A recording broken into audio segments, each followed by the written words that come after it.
This story is brought to your ears by all our fantastic supporters on Patreon. To get in the action yourself with bloopers, extras, and the occasional early story, join us at patreon.com/voiceofallmtg. We'd like to thank our newest patron, Corim, for already donating. For more stories, or just a chat, visit voiceofallmtg.com. And now, Voice of All presents Under the Cover of Fog, Episode 1 of Guilds of Ravnica. A silver-winged surveillance fly buzzes near my ear, and I resist the urge to shoo it away. Whoever had worked the magic on it had done a shoddy job. First-year mind mage, probably. Seems like the bug spends more time staring at me than helping track down weapon shipments. My first few weeks of working the docks, I hadn't found much. But now not a day goes by without me uncovering a crate full of jewel-encrusted battle mallets, or bone-covered armor, or poison-infused knives. Tension is brewing in Ravnica. I'm sure of it, but House Dimir doesn't expect me to think. They expect me to work these covert jobs without getting caught. With crates stacked a dozen high and crammed into a maze of thin passageways, my job is simple. Quick crowbar to the lid, crack the crate seal, just enough to let the bug fly inside, and then it zips back out, and we move on to the next. Only this time, a gleam inside the crate catches my attention. Buttress South Whiskey, the label reads, and without another thought, the whiskey bottle is in my hands. Expensive, enchanted, and aged in a cask made from 1,000-year-old trees poached from Selesnian forests. Immoral? Maybe. Lucrative? Definitely. Serves them right for not sealing the crate with a stronger spell. The bug chirps at me, urging me on, but it's too late. My mind's already imagining the pile of gold Xenos I could get for it. The long, slim bottle would fit nicely into the pocket of my trench coat. No one would notice. And suddenly, the bug whistles, and then I look up, now all too aware of the approaching footsteps I should have been listening for. Sloppy, Merret, sloppy! Fog swirls, obscuring me from view, and in those last few moments of bought time, I shove the bottle snugly into the divot of packing straw, gently tap the lid closed, and then try to look inconspicuous. Ah, Merret! That's Grimbly Wothus, my boss. Arms crossed over his wide chest, horns scraping against the stacked crates on either side of him. He's half man, half bull. Total grindhard. Just the guy I was looking for. Sir? I avert my eyes, trying to blend into my surroundings, wishing I could become invisible. The fog is too thick, and I've got a potential investor wanting to see the harbor. Clear it for me. Can't Warwick do it? A little fog I can handle, but despite year of training, I don't have enough focus to clear the harbor. Can't concentrate hard enough to inflict nightmares or purge memories.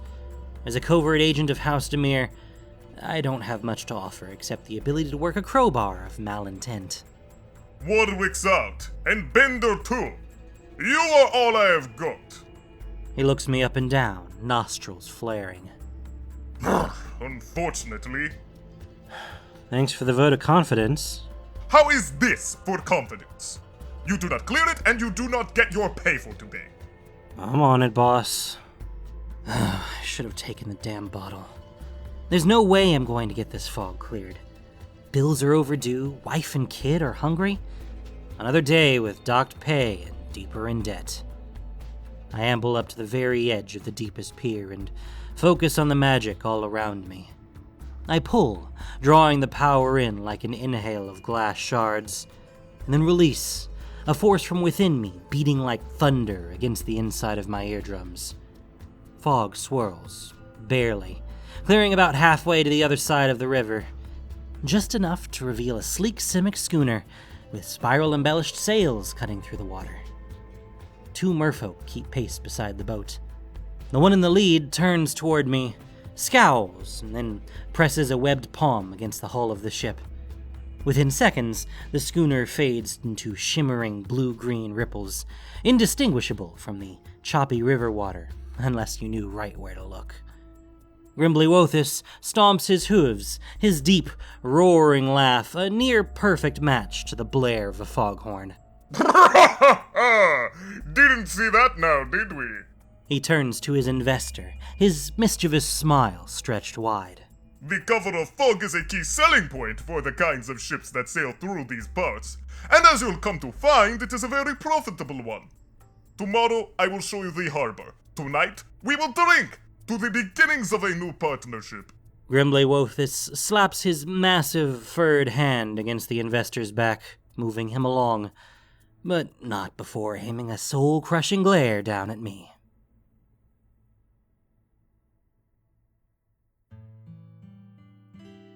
My feet pad softly against the wet steps to my apartment building, avoiding the crunch of leaf litter piled in the corners. Tenement buildings crowd together, their spires jutting up like an enormous mouth full of pitted fangs. Sun doesn't shine here. Ever. Keyhole Village isn't the worst neighborhood we could have ended up in by far, but sometimes the gloom gets to me. 9 stories up, I sneak a peek into an open window. Our small kitchen looks like it's been hit by a rage spell. Overturned bowls and measuring spoons spread across the counter.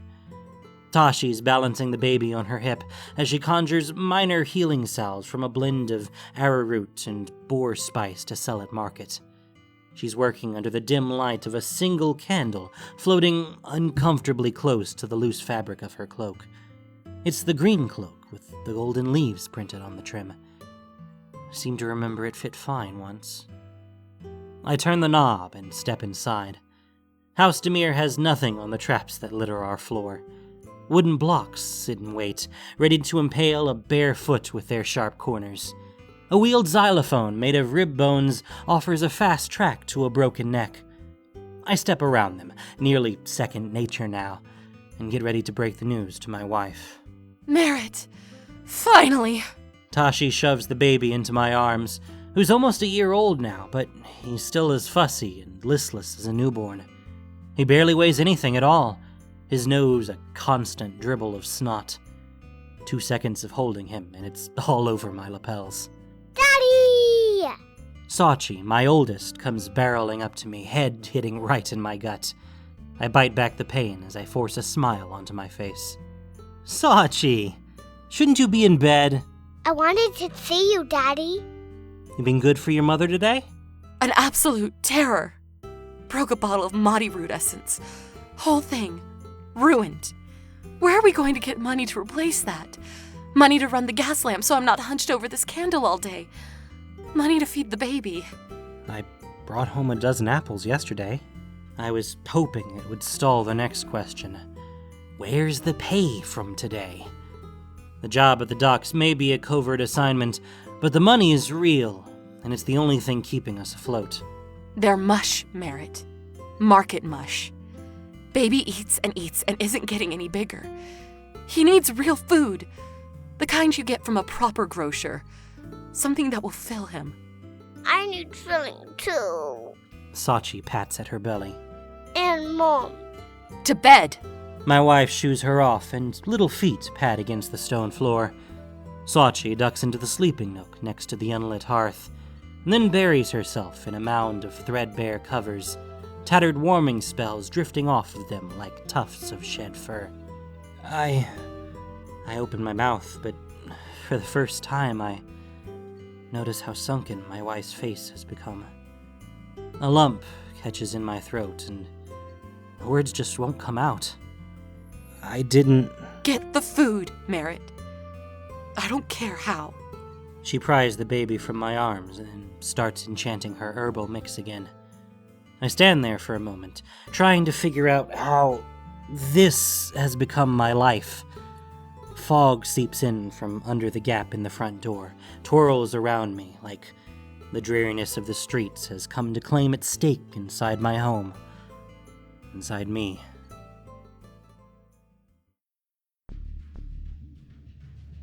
Stealing from the grocer isn't nearly as easy as stealing from the market at Keyhole Downs. Oh, they're nice enough here. Seems I've got a personal escort following 5 steps behind me, big smile on his face.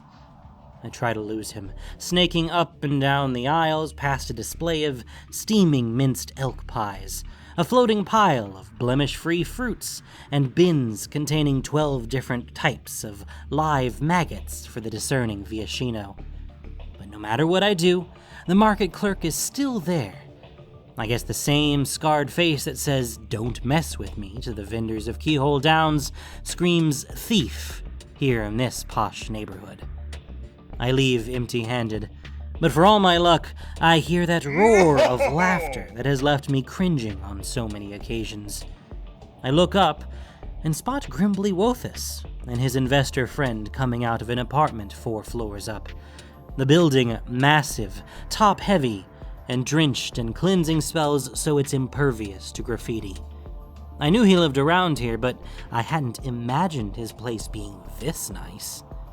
Huge gas lamps cut through the murk, their light glinting off the silver sigils jutted out from the building's polished red stone. I watch as pedestrians scramble between the archways of one market to the next. An enormous Indrik stomp howler trudges through the streets, muzzled with so much magic I can feel it sizzle where I'm standing. Throngs of workers cling to the web of harnesses strung across its back, returning home from far-flung districts. Typical evening rush hour. Armor-clad centurions in chainmail and sunburst helmets are stationed here also, ensuring the night traffic remains the legitimate sort. I press closer into the shadows, and once I'm sure my boss is well on his way to the pub, I sneak up to his home. The spell on the door lock is tight, much too difficult for me to break, but Minotaurs, they're too beef-headed to ever think of themselves as potential targets. I round the building, make a quick hop to the balcony, and sure enough, find an unlocked window.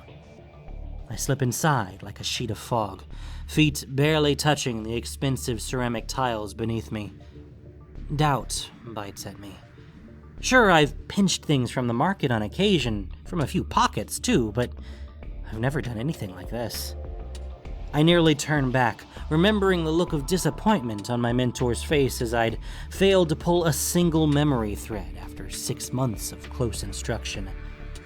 "Maybe you aren't meant for House Dimir," she'd said to me. Well, not said. She'd jammed the thought into my mind, easy as breathing. And there it still sits, front and center. I shake it off. My father was a spy, and 3 of my aunts and an uncle. The sneaking runs in my family. I can do this. After a short trip up a narrow hallway, I find myself in the kitchen. A gas light burns on its lowest setting, just enough to cast a warm, yellow glow upon the cabinetry. There, on the counter, a basket of bread. I take a loaf, feeling how hearty it is, nearly a brick in my hand. It's perfect. But next to the basket, tucked in a wire rack, something else catches my attention. Elixirs, a dozen of them. I pull out one of the bottles, long and rectangular, and made of thick artisan glass. Elixir of Focus, the metallic label reads. Inside, blue liquid glistens like it's bathed in the purest moonlight. The bread, it's nice. It'll feed my family tonight, but this... just a few drops of this elixir could change our lives. I could strengthen my magic, prove myself on the docks, work my way back into the favor of the guild. Just a few drops. My boss would never notice what I've taken. I pop the cork, and the smell wafts right up to my nose. A soft, cottony scent like that of freshly washed blankets. I open my mouth and tilt the bottle. 1 drop. 2. Just one more for good measure. But before the last drop hits my tongue, the lights flicker on full. My eyes go wide, and the elixir spills all over me, down my chin, seeping into my trench coat. I stand there, frozen like a statue, as a minotaur enters the kitchen. Her eyes half closed, rollers in her hair, long robe draping nearly to her hooves. Never in my wildest dreams would I have ever imagined there was a person in all of Ravnica willing to wake up next to Grimbly Wothus every day. A real spy would have taken time to learn these things. How could I kid myself? I'm nothing close to a spy. I'm barely a thief. She yawns, and I see every single tooth in her gummy mouth. Nothing threatening in there, but I'm pretty sure she'd be able to snap me clear in half if she put her mind to it. I stand there, completely exposed, not even daring to swirl up fog around me. She's half asleep, half aware, but I can guarantee she won't stay that way for long. She moves over to the counter across from me, pulls out a large metal bowl, and fills it to the brim with grass and barley. And then she scoops the bowl up into her hands and shuffles back toward me. But the elixir, I'm feeling it now. Scattered thoughts come into focus, and I start flexing muscles I never knew I had. My fingertips glow, and nearly forgotten spells suddenly sit upon my lips. I draw on magic, and her mind opens up to me like a map. I tug here, push there, and suddenly I'm invisible to her. She's inches from touching me, chewing, mouth open, eyes distant. Guilt overwhelms me. I'd wasted so much of the elixir. I should apologize, offer to pay it back. But we can't afford that kind of debt, especially with what her husband pays me, when he pays me. Besides, if House Dimir finds out I'm this awful at espionage, I'd be disappeared for good. I'm doing the right thing, staying quiet, even if I have to stand here all night. I suck in my breath and clench the bread loaf to my chest like it's my lifeline, taking comfort that it will soon feed my hungry child.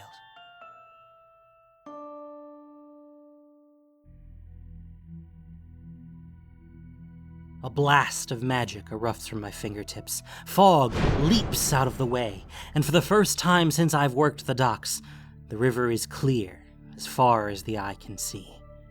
It's not much of a sight. Muddy waters riddled with trash and clumps of invasive river plants. I can't help but wonder if the mystery would have been better for Grimbly Wothus than his investor now seeing the naked truth. It just isn't that great of a harbor. But that's no problem of mine. I grow antsy, all this power at my fingertips, wanting to show off a little in front of the other dock workers. Yantis is operating the crane, a Viashino with sticky fingers, the kind great for pulling levers and coaxing gears. But his forked tongue has aimed more than a few reptilian curses my way, and a little payback sounds right on time. I recount the nightmare spell I'd been taught. It never materialized into more than haze before, but now, Yantis has ribbons steaming off his brain, just waiting for me to give them a yank. Power wells within me, so fast, so hard I can't control it. Yantis screams, fighting all the terrifying nothings in front of him. The boom swivels left. The crate drops loose and goes tumbling toward Grimbly Wothus and the investor standing at the edge of the dock. My boss sees the rogue crate, sees Yantis flailing, sees the last few shreds of nightmare spells drifting from my fingertips. He scowls at me, and then pushes the investor into the river at the last second. He barely has time to jump in himself before the crate smashes right where they'd been standing. Glass cracks, and the sharp scent of good whiskey fills the air. The surveillance bug hums in my ear again, tiny wings flapping, eyes pointed right at me. Nope, there's nothing covert about ruining 1,000 Xenos worth of cargo. I wince. Losing my job I could handle, but once House Dimir comes knocking at my door, it'll be like I never existed. Like they'd knock. Fast as I can, I run home. We'll have to pack up whatever we can and leave Keyhole. Maybe go into hiding in the old ghost quarter, or seek refuge at the ruins of Mahovana, claiming the treetops as our new home. I turn the knob on our front door so hard that the lock shatters, remnants of weak magic slipping away like wisps into the air. Tashi stands there, holding the baby, giant smile plastered on her face. Merret! Merret, you've got to see this! She holds the baby up. He's flourishing. Cheeks plump, his gummy smile glistening, and an undeniable spark in his eyes. He's so strong now. Feel his muscles. I think he's going to walk any day. And then she's pulling me close, kissing my cheek, telling me how much she loves me, and I can't even get a word in about how our lives are about to change, and not for the better. Everything's going to be okay. But me? I'm just staring at that bright blue elixir stain on the chunk of bread baby's been gnawing on, watching how it shimmers ever so slightly like moonlight. And then baby sneezes, and every single candle in our apartment bursts into flame. Something's happened. Good or bad, I don't know. No time to think with the beating on our front door. I wedge my weight against it. Grimbly Wothus is hollering from the other side about how he knew it was me who caused the incident, and that I'd ruined his cargo, as well as scared his investor. They say merfolk cuss like you've never heard, but dock bosses have them beat, hooves down. With a broken lock, this door won't hold him back for long. I whisper for Tashi to hide in the cupboard with the baby, and for Soche to duck into her sleeping nook and cover herself with blankets. Me? There's no room left in our little hovel to hide. Doesn't matter anyway, because when that big hoof hits the flimsy door, splinters fly and I take to the air, landing hard on my chin. It takes a moment for the fog inside my head to clear, but soon as I'm able, I reach out between me and Grimbly Wothus, trying to pull those magic threads, trying to shield myself from sight, but it's useless. Now Grimbly Wothus is standing over me, brow bent, his stare as sharp as the tips of his horns. Bits of flotsam cling to his body, and he smells like a striking combination of dank river and wet fur. You own me, Merret! He takes one look around my home and laughs his roaring laugh, as if the idea of me possessing anything of value were a huge joke. I'd take it out of your pay, but you'd spend 3 lifetimes earning back the cost of that whiskey. Then I thought I'd just take it out on your hide. But it seems you do have something of considerable value after all. My heart constricts in my chest and doesn't let go. I watch his eyes track to our kitchen. I'll do anything. Clear the harbor every waking hour. Double shifts. My wife will work too. We'll pay off whatever we owe you, I promise. I saw what that child did through the window. The trick with the candles. His hoof knocks across my shin and I bite back the pain. Another kick right in the ribs and I crumple into a ball. And then he's past me, throwing open the door to the cupboard. Tashi is inside, whimpering, the baby asleep against her chest. The sight of my wife suffering, of my child in danger, ignites my fury, and I'm up on my feet again. I conjure the magic. Before it had been a chore, like sucking hard through a cracked straw. But now it enters me with a flow as unrestrained as the river. A child like this is worth something. He's attempting to pry the baby from my wife's arms. She bucks and bites and screams, and now the baby is awake and howling. The tips of my fingers dance with light, and the threads of my boss's mind open up to me. I pull and tug, weaving a nightmare especially for him, constructed of his deepest fears. Now Grimbly Wothus is screaming too, a piercing and perfectly pitched note that rattles the glass of our gas lamps. He fights the invisible foes before him, throwing pots and pans, tipping over chairs. He's stomping all over the place, not watching where he's going. My nerves go tight as he stomps closer to the pile of blankets Soche is hiding in. Those hoofs. My focus wanes, just for a moment, but it's enough for Grimbly Wothus to throw off the nightmares and make a run for my son. And like that, my baby is in Grimbly Wothus's arms, back arched, letting loose a heart-wrenching scream that tears me up inside. As always, you have no focus, Merret. But we are even now. Give me back my... Grimbly Wothus raises his leg high, and for a moment I'm mesmerized by the draw of all that firm muscle. And then his hoof lands square in my mouth, and my world explodes with pain. I catch blood in my cupped hands, but they can't hold all of it.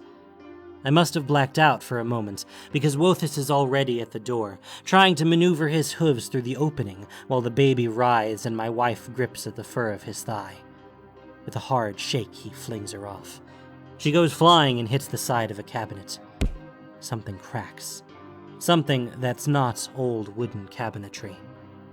I focus as hard as I can, ignoring my child's screams and the awful whimpers coming from my wife.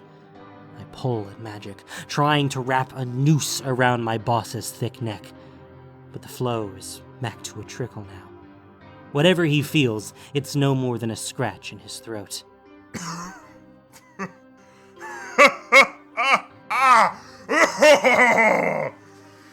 See you at the docks tomorrow. Bright and... His eyes go wide. His breathing chokes off. I look down at my fingers, dull as dirt. Not even a breath of magic stirs around me, but Grimbly Wothus has been gripped by the mind, I'm sure of it. I catch a glimpse of the intensity in my child's eyes. My son arches his back again, throws up his arms, and suddenly, he's gone. Disappeared, vanished. What did you do with my baby? My brave Soche has come out from her hiding spot, and now she's pitching wooden blocks at Wothus. One hits him square in the forehead. Stop! You'll hit the baby! I scramble over, trying to see through the baby's cloak. I feel for him in my boss's arms, but there's nothing. Panic overwhelms me. Had he dropped him? Grimbly Wothus starts coughing, sucking in huge amounts of air as he regains his composure. Bloodshot eyes stare down at me. Where is the baby? Like he's accusing me of the baby's disappearance. I'm so angry I can't think straight and punch him square in the jaw. His nostrils flare, and his eyes soften like I've just given him permission for this to be a real fight. My fists are up, and then we're scrapping, and I'm trying to push him towards the door, and he's trying to fight his way back in. And then Tashi screams the baby's name, and we all stop and stare. The baby's sitting there on the floor. He's got scratches on his arms, and is holding a strange purple fruit shaped like a star. I've never seen anything like it. He puts it in his mouth, the bitter skin making his lip pucker tight. He drops the fruit, and then pushes up on all fours, about to crawl. Grimbly Wothus is trying to force his way past me, but I hold him back with all my might. Go to Mama! Go to Mama! But the baby isn't listening. His eyes are focused across the room. And then I see the near shadow sitting in the armchair by the hearth. We all see it. Him. And I realize somewhere deep in the back of my brain that he's been sitting there a long, long time. He's draped in a flowing leather cloak, made from the hide of some beast that had gone extinct ages ago. He's regal, even upon the throne that is our rickety armchair. All of the magic in the room, in this apartment block, maybe in this whole neighborhood, is flowing toward him, like a sinkhole that's suddenly opened up in the middle of an unsuspecting lake. I shake my head, trying to rid myself of improbable thoughts. Could this be Lazav?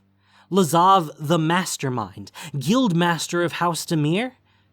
Every aching bone in my body wants to bow in his presence, though doing so would be the worst indiscretion I could make.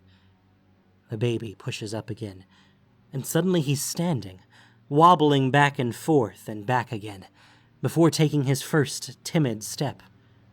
He smiles for a moment, proud of himself, and then takes another step, and another, until momentum gets the best of him, and he falls right into Lazav's arms. Lazav hoists the baby up into his lap. Any outstanding debts Merret owes you will be paid in full by the close of business tomorrow, and in return, you will refrain from further contact with any member of this family. Isn't that right, Mr. Wothus? Who the hell do you think you are? Grimly Wothus puffs up to his full breadth, head tilted forward, horns ready for battle. No one. Lazav's voice is as hollow as a whisper, but there's nothing soft about it. He waves a hand, and the entire room starts spinning, spells blazing silvery light in circles around the edges of our home. I cling to the floor, feeling like the weight of the world is pressing upon my lungs. It spins faster, faster. Furniture quaking, walls shaking, windows warping and on the verge of shattering out of their panes. And then everything comes to a screeching halt. For a long moment, there is absolute silence. Okay, sounds good. Whatever you say. And Grimly Wothus stumbles dizzily out of the house, nearly toppling over the balcony railing. Good. Lazav is smiling at me now, my son happily gnawing on one of his knuckles. This babe will astound us in every way you've disappointed us. You won't have my son. We don't want your son.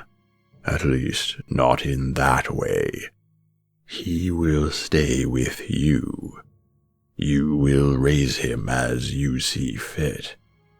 But in return for paying off your debts, we would like to ask that we send a tutor to your home to oversee his learning.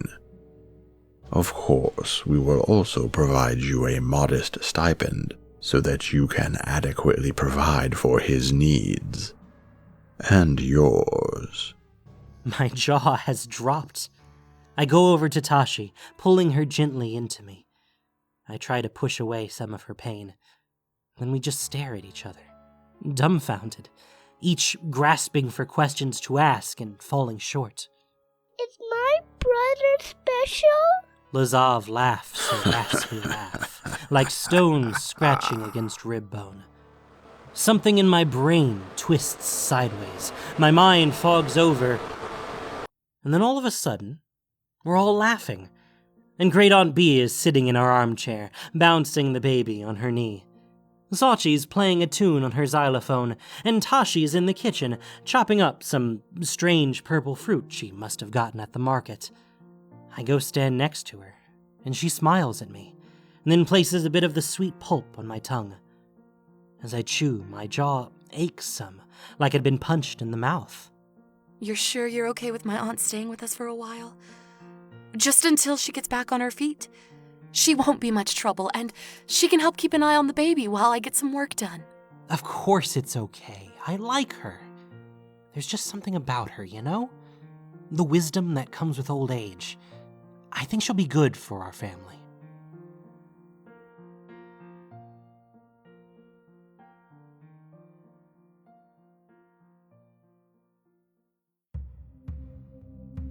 Thank you for listening to this production of Voice of All.